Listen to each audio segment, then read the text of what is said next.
පොලිසියේ වැඩිම වැඩ තහනමට ලක්වුණු යුගය වෙනවා නම් මේ යුගය. අපි අනෙක් සියලු නිලධරයන්ට කියන්නේ වහාම එම ජාලයෙන් ඉවත් වෙන්න.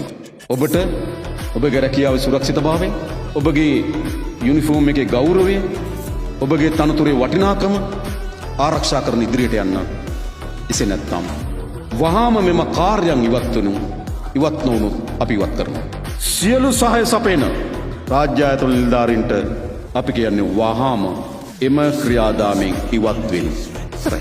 කවුරු හරි හිතනවා සංගවිලා කියලා නේ, සංගවිලා නේ. අපි ඇස් ඉදිරිපිට පේනවා මේ සත්‍යය. එනිසා අපි හැමදෙනාටම කියන්නේ වහාම ඉවත් වෙන්න. ඊළඟට තිබෙන්නේ මේ මද්ද්‍රව්‍යවලට ලොල්ලුණු අයට.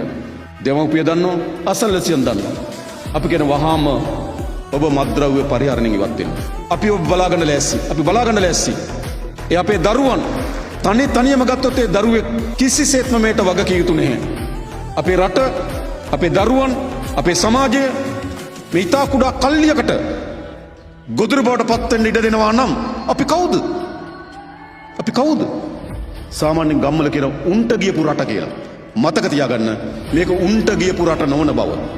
මේ ව්‍යසනයට එරෙහිව තනි පුද්ගලයන් මොනතරම් අභිලාෂයක් තිබුණත්, තනි පුද්ගලයන් මොනතරම් බලාපොරොත්තුවක් තිබුණත් තනිව මේක කළ නොහැකි. රජයකට පමණක් බෑ. පොලිසියට පමණක් බෑ. අපේ රාජ්‍ය යාන්ත්‍රණයට පමණක් බෑ. මේ සඳහා සියලු දෙනා එකතු වෙන්න. මම හිතනවා මේක තමයි අවස්ථාව.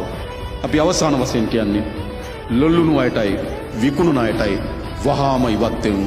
ඒට එරෙහිව ප්‍රබලතම මහජන ව්‍යාපාරය අපි ගොඩනගමින් තිබෙනවා. මේ මහජන ව්‍යාපාරය අනිවාර්යෙන් මේ මායාකාරී කුණාටුව විනාශ කරනවා.